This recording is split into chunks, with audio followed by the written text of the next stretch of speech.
you don't have to cut your dreads out to get them out. You can absolutely take out your dreads. It takes forever. I've heard it takes forever for just one. But if you really don't want to cut your hair, you don't have to cut your hair.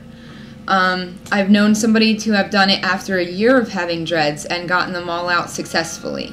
Be careful with your hair. Take it out with a comb very carefully. They are just knots. I mean, you're going to have a lot of breakage. Your hair won't look too nice for a while, but they do come out.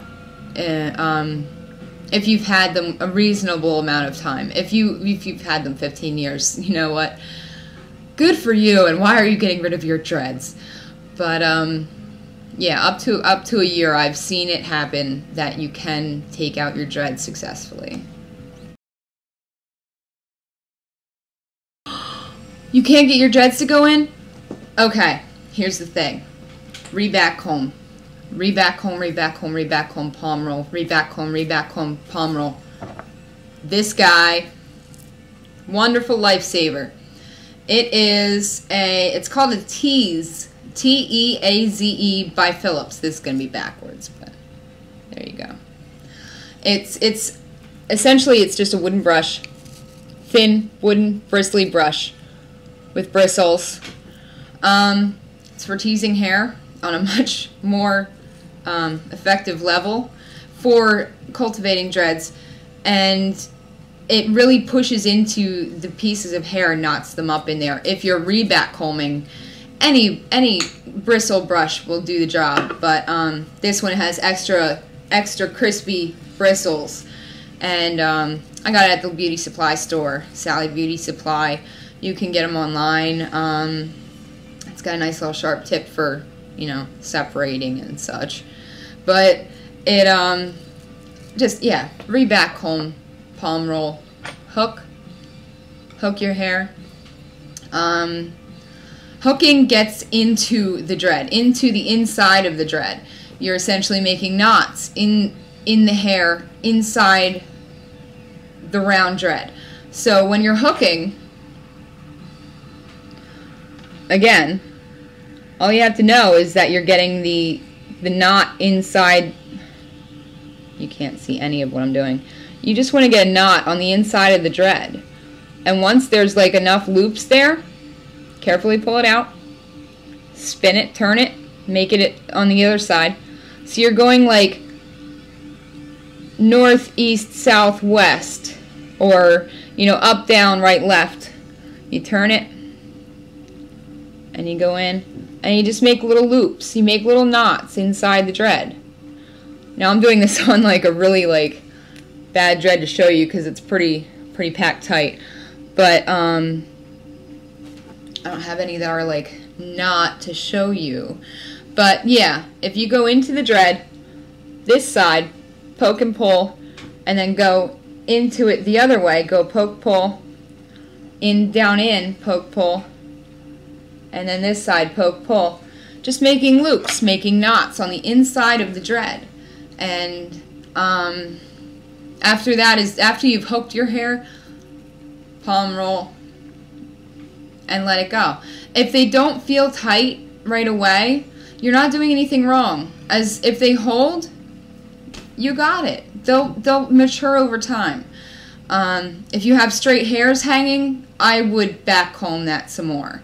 Palm roll, back comb, palm roll, back comb, and then if you feel a need, hook some more. Don't overhook though. Overhooking leads to holes in your hair. Like, I've known somebody that, like, if you hook too much, it'll start to get weak in a spot. And when I get a weak spot, like right here, I have a little bit of a weak spot. So I'll take the needle, I'll go up into this, and then I'll pull it down. I'll pull some of the hair up here that is a lot more thicker, and I'll pull it down into the thin spot. But that's in a weaker dread, like something that's newer. This one's newer actually, so. And it'll actually bring into the weak spot. It'll bring more hair into the weak spot, filling that in and making it nice and thick again. So, there you go. it's normal to have an itchy scalp in the beginning of dreads, especially because your hair is dealing with, your scalp is dealing with much different conditions. It's dealing with being separated, being heavier. If you just put in extensions, it's going to be heavier. It can get irritated. Your scalp can get irritated.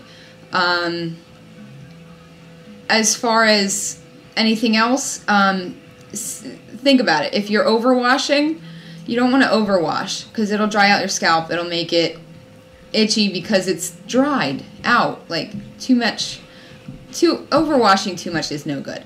Underwashing, no good. You get like a buildup of like scalp stuff, and you don't want that either. So always like use the pads of your fingers, and you know, when you're in the shower, rinse your hair and just scrub your head with the pads of your fingers, not your nails.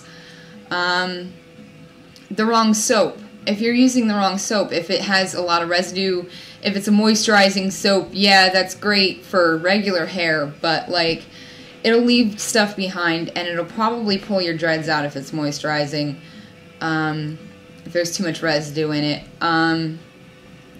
Just your plain old irritation. You get little, like, my neck got really sore. The back of my neck at the nape got really sore there because I was wearing my hair up a lot in the beginning when I first got my dreads.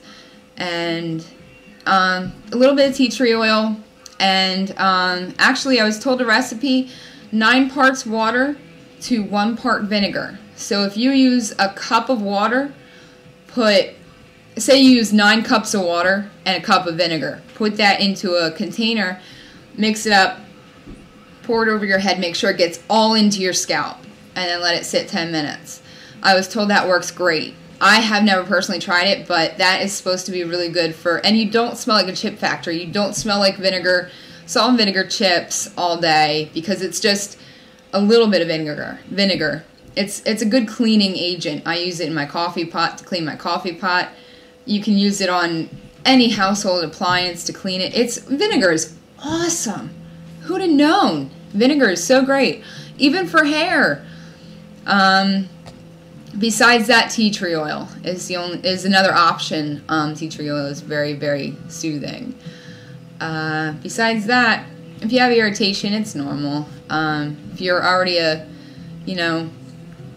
seasoned dready, then and then you have irritation, you might want to look into different ideas of where it could be coming from, and go from there.